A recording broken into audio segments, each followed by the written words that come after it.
Kembali lagi di Apa Kabar Indonesia Pagi, pemirsa. Ini informasinya, pemilik ruko ya yang mencaplok bahu jalan dan saluran air di kawasan Pluit, Jakarta Utara kemarin mulai membongkar bagian rumah toko atau ruko mereka yang menyalahi aturan secara mandiri.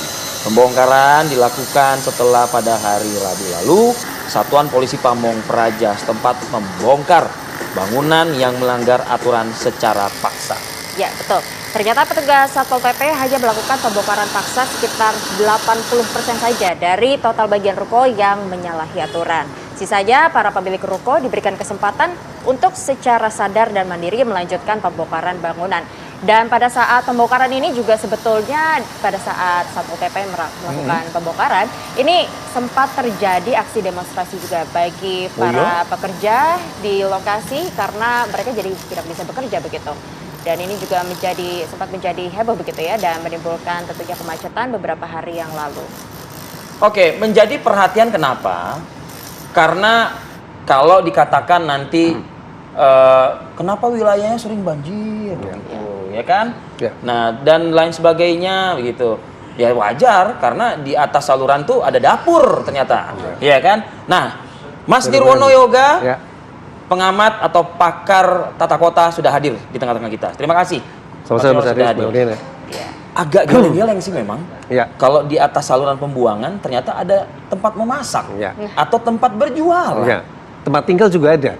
Betul. Tempat tinggal juga. Tempat tinggal ada. Ya. Itu sebetulnya kan udah jelas dong ya. Patok-patoknya misalnya pagernya di sini. Iya, Itu betul. kan seharusnya kan jelas. Jelas sekali. Jadi setiap bangunan itu ada namanya garis sempadan bangunan. Ya. Garis sempadan bangunan sudah diatur jarak minimal bangunan tadi tidak boleh menempel.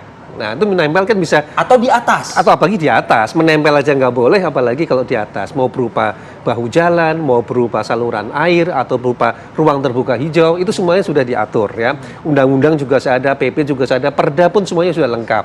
Nah, persoalannya ada 3 sebenarnya. 1, setiap kali pemilik bangunan ingin membangun, itu kan harus mengajukan izin dulu. Harus mengajukan izin mendirikan bangunan, atau sekarang namanya persyaratan bangunan gedung ya. Nah, kalau ini dilakukan cek ke lapangan, ini kan baru usulan.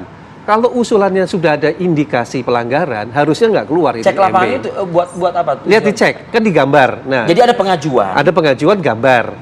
Petugas ngecek ke lapangan. Dari gambar itu kira-kira kalau ini dibangun akan menutup jalan atau menutup saluran atau berupa ruang terbuka hijau misalnya. Jadi itu bisa di stop dari awal. Jadi jelas Gitu. sebetulnya ada peran aktif dari pemerintah. Dari pemerintah, karena yang mengeluarkan izin adalah pemerintah. Tidak ada satupun, apalagi kalau kita bicara dari ruko bangunan di Pluit, itu kan bangunan komersial. Tidak mungkin dia berani membangun tanpa ada izin IMB dari pemerintah kota Jakarta Utara misalnya. Ya.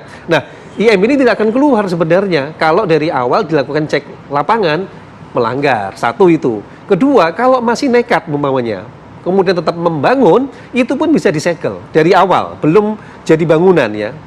Begitu ada indikasi pembangunan langsung disegel, langsung dibongkar juga bisa. Sampai dengan masih ngeyel misalnya, bangunannya jadi misalnya, saat itu juga bisa langsung di stop gitu. Jadi 3 tahapan ini yang menurut saya seringkali diabaikan ya. Jadi tidak mungkin Pak RT itu misalnya ya, pengurus warga setempat tiba-tiba melaporkan pelanggaran, karena pelanggaran itu terjadinya secara bertahap dan sistematis ya.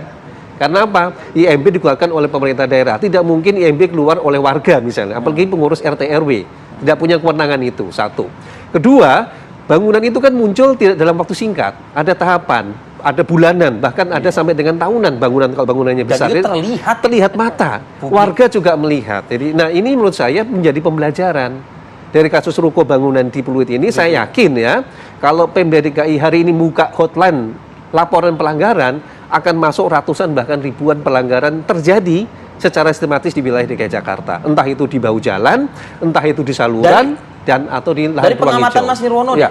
selain Pluit, hal serupa. Di mana lagi, Pak? Ya, kami dapat laporan misalnya 3 wilayah utama. Ya, 1 itu daerah Kemang Jakarta Selatan. Ya, banyak bangunan kafe, restoran ya berada di bukan peruntukannya. Ya, bisa di ruang terbuka hijau, bisa berupa bahu jalan, bahkan ada yang di saluran air. 1. Kedua, ini juga menarik, ada pemukiman juga di daerah Kemayoran, Jakarta Pusat. Itu juga berdiri di atas saluran, gitu ya. Yang ketiga, yang paling banyak adalah ruang-ruang dalam tanda petik lahan yang terbengkalai. Misal ya, di daerah kolong jalan layang, jembatan layang misalnya. Itu lahan-lahan hijau yang sebenarnya tidak boleh ada bangunan. Tapi dengan kasat mata kita bisa melihat, hari ini juga kalau Mas Ari sama Mariam keliling, itu dapat ditemukan di sekeliling kita. Nah, persoalannya ada 3 juga. Satu, apakah warga dalam hal ini diwakili oleh pengurus RT RW berani melaporkan atau tidak?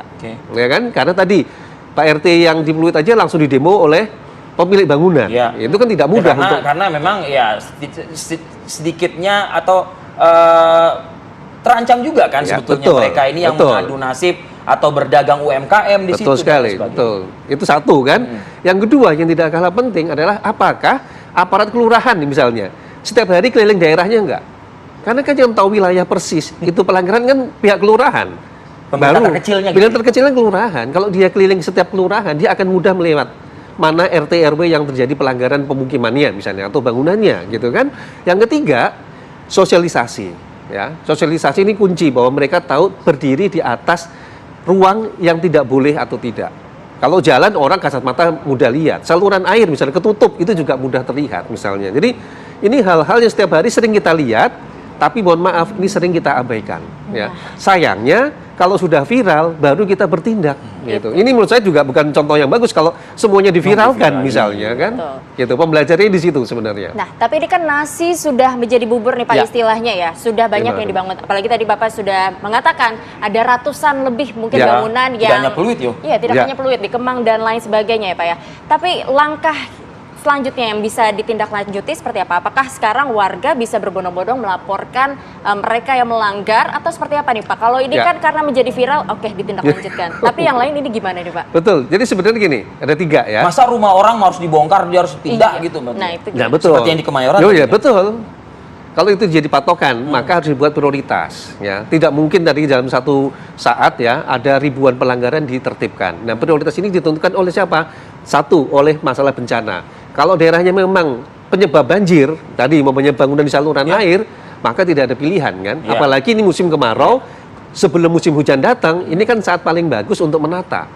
Berani nggak umpamanya Dinas Sumber Daya Air ya dan Dinas Ciptata ya, Cipta Karya dan Tata Tanah ya, Pertanahan melakukan inspeksi, cek saluran air di mana saja yang tertutup oleh bangunan. Jangan kaget ini, ada bangunan ibadah juga berdiri di atas saluran, di atas saluran air yang cukup besar. Jadi ini persoalan yang paling mendasar. Kalau memang daerahnya gara-gara itu banjir, maka tidak ada pilihan ya. Daripada kita menunggu banjir di bulan berikutnya, kan lebih baik penertiban itu di musim kemarau, bukan di musim hujan misalnya. Satu, jadi ada prioritas. Kedua, tentu daerah-daerah yang rawan kebakaran ya. Rawan kebakaran ini terjadi terutama di daerah-daerah yang bukan peruntukan untuk pemukiman ya.